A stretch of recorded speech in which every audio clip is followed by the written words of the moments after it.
عمران خان صاحب کو کیسے روکا جائے گا اس طرح کے بیانات دینے سے؟ دیکھیے بات یہ ہے کہ عمران خان صاحب کے یہ بیانات میڈیا کے جن آؤٹ لیٹس پہ آتے ہیں، یہ میری رائے ہے، آئی مے بی رانگ، جی، لیکن میرے خیال میں ایزیسٹ وے یہ ہے کہ عمران خان صاحب کا بیان جو ہے وہ سیٹلائٹ ٹی وی چینل پہ چلتا ہے، ٹھیک ہے، جی، اور اگر وہ سیٹلائٹ ٹی وی چینل کسی ڈیولپ کنٹری کے اندر بیم ہو رہا ہے، یعنی امریکہ کے اندر، برطانیہ کے اندر، فرانس کے اندر، جرمنی کے اندر، اور وہاں پہ وہ پروگرام وہ نشر کر دیتے ہیں، تو پھر وہاں کی جو وہاں پہ بیٹھے ہوئے لوگ جو ہیں وہ ان کے خلاف کیس کر سکتے ہیں۔ میں پہلے اوورسیز کی بات کر لوں، نمبر 1۔ نمبر 2، لیکن اوورسیز میں تو زیادہ تر ان کے اپنے ہی فالوورز ہیں، تو اس طرح کے چانسز زیادہ تر کم ہو نہیں جاتے ہیں، ہیں۔ وہ پروپیگنڈا زیادہ ہے۔ دوسرا جو ہے، دوسری صورت اس میں کیا ہے کہ وہ وہاں پہ ان اداروں کو انہوں نے کرنا ہے نا، جیسے یوٹیوب پہ انہوں نے کوئی ایسی الزام لگایا، جیسے انہوں نے دیکھے نا مریم کی ذات کے اوپر حملہ کیا ہے میک اپ کے حوالے سے نا، عورت کا تو حق ہے نا بیوٹیفیکیشن کرنا، اور فطرت اس کی یہ ڈیمانڈ کرتی ہے، آپ اس کے اس حق کو اس کی شخصیت کی خامی نہیں بنا سکتے، یا اس بنیاد پہ اس کو تانا زنی نہیں کر سکتے، ٹھیک ہے، وہ مطلب کہ یہ، اور پھر آپ جبکہ آپ کا ان سے براہ راست کوئی تعلق بھی نہیں ہے، پھر تو بالکل بھی نہیں کر سکتے۔ اور دیکھیے آپ یہ کر رہے ہیں، اور دوسری اسی نشست میں بیٹھ کے آپ یہ حق مانگ رہے ہیں کہ آپ کی جو بیگم ہے ان کے بارے میں کوئی گفتگو نہ کی جائے کیونکہ وہ گھریلو خاتون ہے، تو یہ دو عملی ان کو نہیں کرنی چاہیے۔ سر ایک اور بہت عجیب بات جو انہوں نے کی، جو خیر ہوتی ہوئی نظر بھی آ رہی ہے، کہ ایم کیو ایم کو شاید متحد کرنے کی کوشش کی جا رہی ہے، اور باپ پارٹی کے جو لوگ ہیں ان کو توڑ کے اور پیپلز پارٹی کو مضبوط کیا جا رہا ہے، تو آپ کو ایسا لگتا ہے کہ کیا واقعی اس طرح سے کوئی چیز ہو رہی ہے، ڈیولپ ہو رہی ہے، یا یہ بس بائی چانس اس طرح سے کچھ ہوا ہے اور صورتحال جو ہے وہ پولیٹیکل صورتحال کچھ بہتر ہو جائے گی؟ دیکھیے بات یہ ہے کہ پی ٹی آئی نے ابھی تو پی ٹی آئی نے ٹوٹنا شروع ہونا ہے، یہ تو آف شوٹس ہیں نا پی ٹی آئی کے،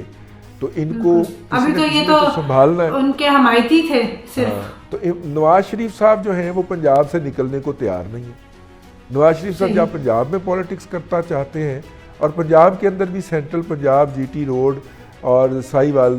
چیچا وطنی تک نہیں، تو ویسے سر اس کی کیا وجہ ہو سکتی ہے؟ کیا نواز شریف صاحب کو یہ لگتا ہے کہ ان کی پاپولیرٹی صرف پنجاب میں زیادہ ہے، یا یہ صرف انہوں نے آپس میں کوئی حصے بانٹ لیے ہیں کہ جو سندھ ہے وہ پیپلز پارٹی کو دے دیں، یہ پنجاب رکھ لیں، اور پی ٹی آئی بھی کہیں نہ کہیں کے پی میں حکومت کرتی رہے اور سب کو اپنے اپنے حصے کی بوٹی ملتی رہے، یہ چیز ہے؟ ورنہ ادروائز جتنی بڑی پولیٹیکل پارٹیاں ہیں ان کو تو چاہیے کہ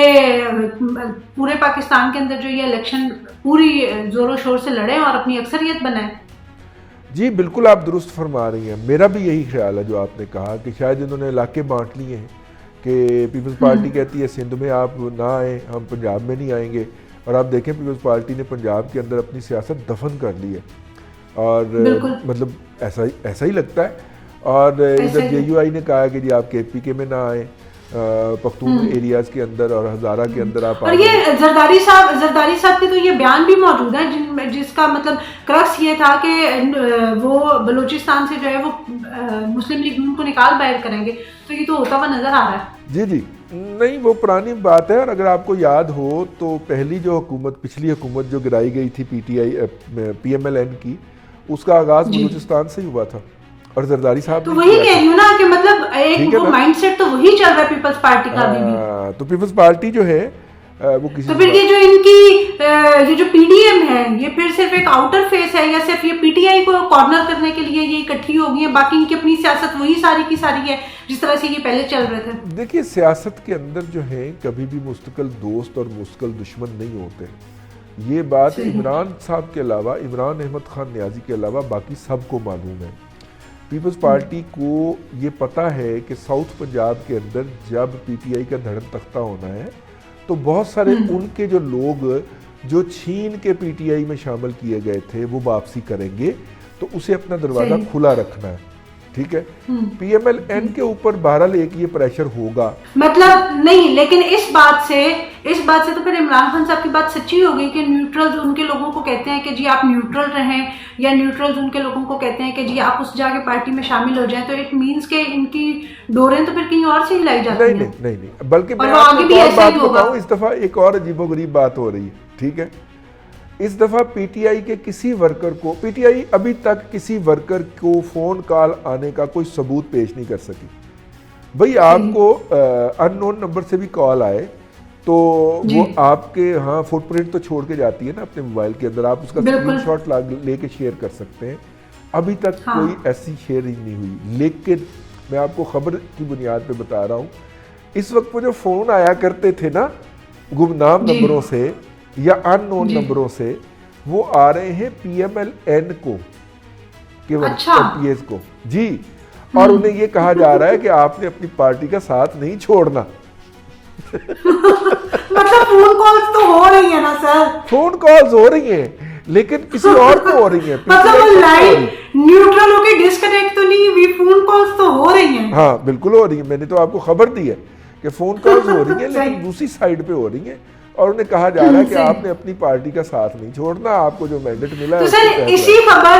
خبر کے ساتھ ایک چیز اور مکس کر رہے ہیں, اور پھر مجھے بتائیے گا کہ یہ جو سلامتی کونسل کا اجلاس ہو رہا ہے اور یہ دوسرا اہم اجلاس ہے اور فون کال کا سلسلہ بھی ابھی تک چل رہا ہے, تو پھر آپ کو کیا لگتا ہے کہ آنے والے دنوں میں کیا کیا ڈیولپمنٹس ہوں گی؟ دیکھیے اجلاس کے بھی اندر کی خبر آج آپ ہم سے شیئر کرنا. یہ لائٹر وین میں جاتے جاتے آپ نے ایک بہت سنجیدہ بات چھیڑ دی ہے. پچھلے نہیں, آپ جتنا لمبا جواب دیں گے میں بالکل تسلی سے سنوں گی آپ کا جواب. پچھلا جو اجلاس تھا, اس کا پہلے جو کور کمانڈر کے اجلاس ہوا 2 روزہ, پھر تیسرے روز جا کے چیف صاحب نے پرائم منسٹر سے ملاقات کی, پھر اس سے اگلے دن نیشنل سیکیورٹی کونسل کا اجلاس ہوا. انہوں نے اپنے جو تھے وہ مطالبات اور ٹارگٹ سامنے رکھے, حکومت نے اس سے ایگری کیا یا ان ٹارگٹس کے اندر تبدیلی کی, لے کے آئے. انہوں نے یہ کہا کہ اس کے لیے اتنے پیسوں کی ضرورت ہوگی, حکومت نے کہا ہمیں ورکنگ کر لینے دیں. تو ورکنگ کے بعد آج اجلاس ہے جب ہم یہ ولاگ ریکارڈ کر رہے ہیں, اس کی پریس ریلیز تو آ جائے گی, لیکن 2-3 موٹی چیزیں میں آپ کو بتاتا چلوں. ایجنڈا جو ہے اس کا وہ نمبر 1 کے اوپر ہے اکانومی, اور اکانومی کے اندر جو ہے وہ ایک کمپریہنسو معیشت کی بحالی کی رپورٹ ان کو پیش کی جائے گی. پچھلے این ایس سی کے اندر مجھے بتایا گیا کہ اس بات کو بھی بڑا سیلیبریٹ کیا گیا کہ افغانستان کو ہماری برآمدات جو اشرف غنی دور کے اندر صرف $50 کروڑ تک آ گئی تھیں, اب وہ برآمدات $2 ارب سے کراس کر گئی ہیں. تو یہ بھی ہم نے یہ بھی بتایا گیا,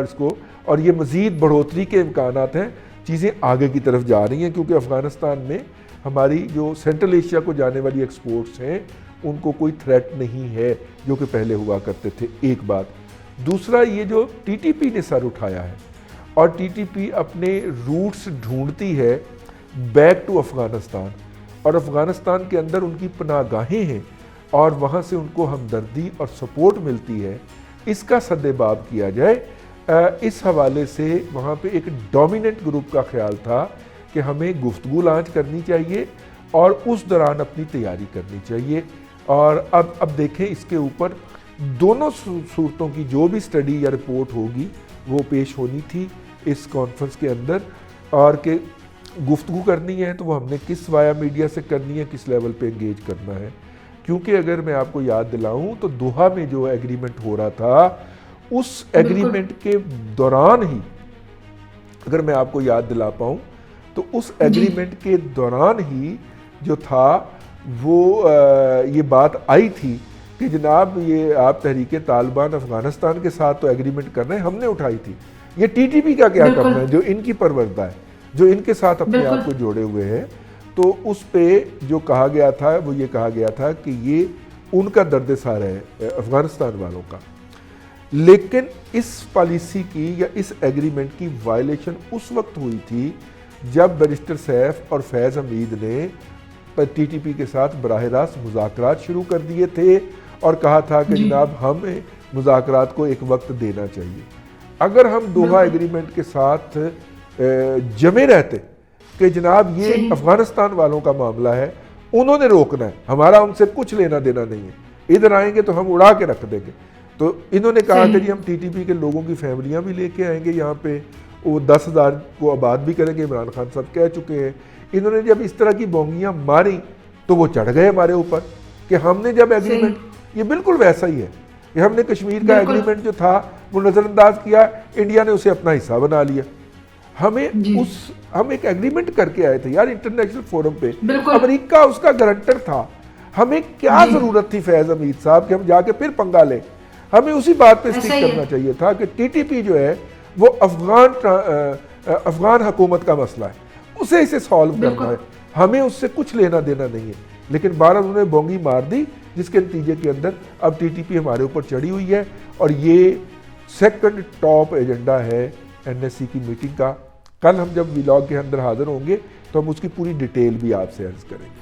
جی ناظرین, تو آپ نے بات سنی رضوان رضی صاحب کی, اور جن سے میں ایگری بھی کرتی ہوں کہ یہ بعض اوقات ہمارے ہاں کوئی انسان بونگی مار دیتا ہے لیکن اس کا خمیازہ بہت سے لوگوں کو بھگتنا پڑتا ہے. لیکن یہ بونگی مارنے کا سلسلہ کہیں جا کے رک بھی نہیں رہا, یہ بہت پرانا سلسلہ ہے اور یہ آگے بھی بڑھتا چلا جا رہا ہے. اور ہماری جو سیاسی پارٹیاں ان میں بھی اسی طرح کی صورتحال چل رہی ہے. لیکن دیکھیں اللہ تعالیٰ پاکستان کے حق میں جو ہے وہ ان بونگیوں کو بہتر کرے, یا پھر ہمارے لوگوں کو عقل دے کے وہ اس طرح کے کام جو ہے وہ کم از کم نہ کیا کریں, تاکہ عوام کا اور پاکستان کا کچھ بھلا ہو سکے. آج کے ولاگ کے لیے اتنا ہی. آپ کو ویڈیو پسند آئی ہو تو لائک ضرور کیجیے گا, شیئر کیجیے گا, کمنٹ میں ہمیں اپنی رائے سے ضرور آگاہ کیجیے گا. انٹل دا نیکسٹ ٹائم, اللہ حافظ.